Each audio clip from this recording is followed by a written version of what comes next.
اس نے پاکستان کو ڈیفالٹ کروانے کے لیے جو سر توڑ کوششیں کیں وہ ساری ناکام ہو گئیں، اور یہی وجہ ہے کہ جہاں آئی ایم ایف کے ساتھ ایگریمنٹ کی بحالی سے جو ملک دوست حلقے ہیں ان میں اطمینان ہوا ہے، تو پی ٹی آئی کے صفوں میں صف ماتم بچ گئی ہے۔ اور میں حیران ہوں کہ اگر ملک کا بھلا ہے تو اس کے لیے ان کو اتنی تکلیف کیوں ہے۔ اور اس سے پہلے آپ نے دیکھا کہ پی ٹی آئی نے آئی ایم ایف سے پاکستان کے ایگریمنٹ کو سیبوٹاج کرنے کے لیے صوبائی حکومتوں کو، پنجاب اور خیبر پختونخوا میں جو ان کی دو صوبائی حکومتیں تھیں، انہیں استعمال کیا اور ان کے ذریعے کوشش کی کہ وہ آئی ایم ایف کے پروگرام کو سیبوٹاج کر سکے، اور اس میں بھی وہ ناکام ہوئے۔ اور اب حال میں جو بدقسمتی ہے کہ امریکہ کے اندر ایک بھرپور مہم چلائی گئی، پی ٹی آئی کے لوگ مختلف کانگریس مین سینیٹر سے ملتے رہے اور وہ پوری کوشش کرتے رہے کہ وہ امریکہ کی انتظامیہ کے ذریعے اور امریکہ کے ذریعے پاکستان کے لیے آئی ایم ایف کے پروگرام کو سیبوٹاج کروا سکیں، پاکستان پہ پابندیاں لگوا سکیں، پاکستان پر ویزوں کی پابندیاں لگیں۔ پاکستان میں آج تک کسی نے بھی، چاہے وہ کتنا بھی حکومت مخالف ہو، ریاست مخالف سرگرمیاں نہیں کی تھیں۔ عمران خان اور ان کی جماعت نے پاکستان کی ریاست کے خلاف جس طرح پاکستان کے برانڈ کو نقصان پہنچانے کی کوشش کی، جس طریقے سے انہوں نے پاکستان کے کلیدی مفادات کو نقصان پہنچانے کی کوشش کی، میں سمجھتا ہوں کہ اس کی کوئی مثال ہماری تاریخ میں کم از کم نہیں ملتی۔ ہم نے جنرل مشرف کے بدترین مارشل لاء کا سامنا کیا،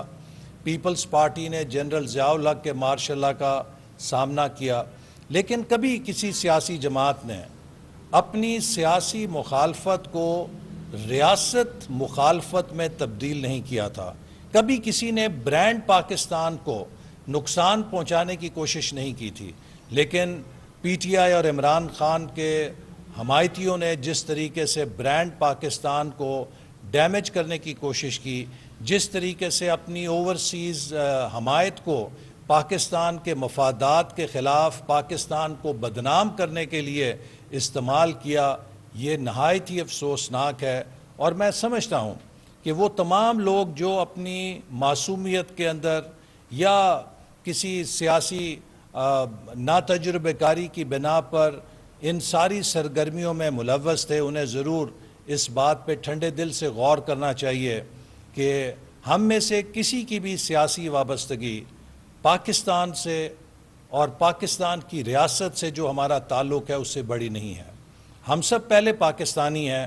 اور بعد میں ہماری کوئی سیاسی شناخت، چاہے وہ مسلم لیگ نون ہے، چاہے وہ پیپلز پارٹی ہے، چاہے وہ پی ٹی آئی ہے، چاہے وہ کوئی بھی سیاسی شناخت ہے، وہ پاکستان کی شناخت کے بعد آتی ہے۔ تو اس لیے یہ ایک بہت افسوسناک عمل ہے کہ پی ٹی آئی نے پاکستان کے آئی ایم ایف کے مذاکرات اور ایگریمنٹ کو سیبوٹاج کرنے کے لیے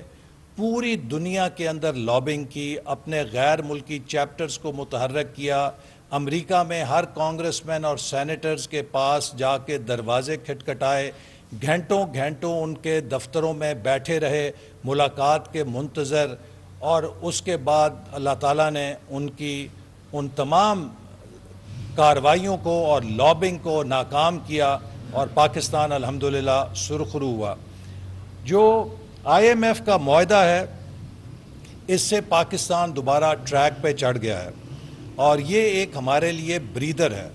یہ ہمارے لیے سلوشن نہیں ہے۔ آئی ایم ایف نے اور اس ایگریمنٹ نے پاکستان کو ایک موقع دیا ہے کہ ہم اس موقع کا فائدہ اٹھا کے پاکستان کو ٹرن اراؤنڈ کریں، اور پاکستان کو ٹرن اراؤنڈ کرنے کے لیے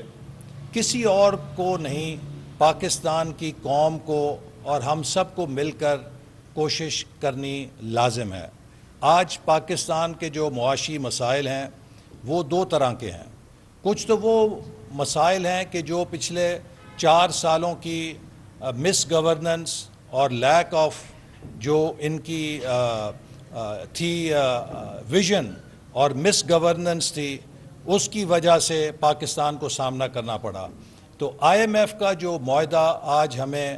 کامیابی کی صورت میں ملا ہے، یہ میں ایٹ بیسٹ کہوں گا کہ ایک ہمارے لیے موقع ہے، یہ ہمارے لیے مستقل سلوشن نہیں ہے، اور اس میں جو کامیابی ہے وہ پوری قوم کی دعاؤں اور اس ٹیم کی جو وزارت خزانہ میں تھی اور جس کو وزیر اعظم شہباز شریف نے فرنٹ فٹ سے لیڈ کیا، اس کی کامیابی ہے۔ اور یہ بات قوم کبھی نہیں بھولے گی کہ اس معاہدے کو ناکام کرنے کے لیے پی ٹی آئی کے اوورسیز چیپٹرز کے ذریعے پوری دنیا میں لابنگ کی گئی۔ پوری دنیا میں پی ٹی آئی کے اوورسیز چیپٹرز نے وہاں کی حکومتوں پر ان کے ذریعے کوشش کی کسی طرح وہ آئی ایم ایف پر دباؤ ڈال سکیں کہ وہ پاکستان سے یہ معاہدہ کینسل کر دے یا اس کی تجدید نہ کرے۔ امریکہ کے کانگریس مین، سینیٹرز کے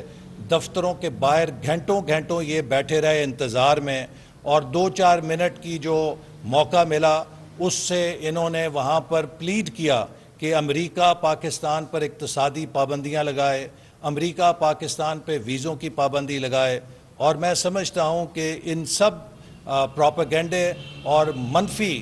کوششوں اور سازشوں کو اللہ تعالیٰ نے ناکام کیا اور پاکستان سرخرو ہوا۔ البتہ ان لوگوں کے چہرے بے نقاب ہو گئے۔ اب آئی ایم ایف سے جو ہمارا معاہدہ ہوا ہے، اس سے جو ہمیں آگے بڑھنا ہے، اس کے لیے ایک قومی پلان کی ضرورت ہے جو کہ ہم نے تیار کیا وزارت منصوبہ بندی نے، جسے 5 ایز فریم ورک کہتے ہیں۔ پاکستان کے جو اس وقت بڑے مسائل ہیں وہ نہ آئی ایم ایف ٹھیک کر سکتا ہے، نہ ورلڈ بینک ٹھیک کر سکتا ہے، نہ کوئی ہمارا دوست ملک ٹھیک کر سکتا ہے۔ جو ہمارے اپنے مسائل ہیں انہیں ہم ہی نے ٹھیک کرنا ہے، اور میرے نزدیک جو پاکستان کے 9 بڑے چیلنجز ہیں ان میں ہمیں توجہ دینی ہے، جس کے لیے 5 فریم ورک ہم نے بنایا ہے۔ سب سے بڑا چیلنج یہ ہے کہ ہم پاکستان کی ایکسپورٹس کو کتنی تیزی کے ساتھ اس میں اضافہ کرتے ہیں، چونکہ پاکستان ہمیشہ جب بھی ترقی کی طرف جاتا ہے امپورٹس بڑھتی ہیں اور ہماری ایکسپورٹس میں اضافہ نہیں ہوتا، جس سے ہمارا بیلنس آف پیمنٹ کا کرائسس لگا کر پورے اپنے تمام وسائل ملک کی برآمدات کو بڑھانے میں جھونکنا ہے، چاہے ہماری زرعی برآمدات ہیں، چاہے ہماری صنعتی برآمدات ہیں، چاہے ہمارے مین پاور کی ایکسپورٹ ہے، چاہے ہمارے آئی ٹی کی ایکسپورٹ ہے، چاہے ہمارے منرلز کی ایکسپورٹ ہے۔ یہ 5 ذریعے ہیں جن سے ہمیں اپنی ایکسپورٹس کو بڑھانا ہے، اور خاص طور پہ اس میں ایس ایم ای سیکٹر کا بڑا ایک اہم کردار ہے۔ اگر ہم اپنے اسمال بزنس سیکٹر کو صحیح طرح اگلے 2-3 سال میں پروموٹ کریں تو یہ بھی 30 سے 40 ارب ڈالر کی ایکسپورٹ جنریٹ کر سکتے ہیں۔